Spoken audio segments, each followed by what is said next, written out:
মানে সকাল সকাল কিনে বসেছিস? এই যে সকাল সকাল বসে গিয়েছি, পেঁয়াজ মাখানো এখানে রয়েছে, আর এখানে রয়েছে হলো এই যে মাছ ভাজা নিয়েছি, আর মাছ ভাজার তেলটা দিয়ে পেঁয়াজ লঙ্কা হলুদ দিয়ে এই যে শুকনো লঙ্কা ডোলে মাখিয়ে এবার এটা খাবো ভাত দিয়ে মাখিয়ে। গরম গরম ভাত নিয়েছি। বাবা, আমার তো জিভে জল চলে আসছে।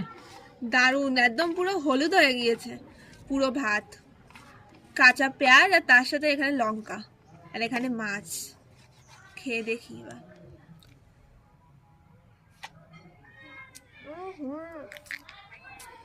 দারুণ লাগছে খেতে, কাঁচা পেঁয়াজ আর তার সাথে সর্ষের তেল দিয়ে মাখানো,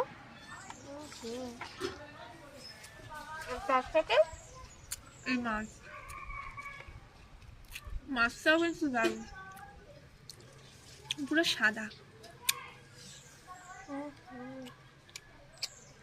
দারুণ লাগছে খেতে, সকালবেলা খাওয়াটা পুরো জমে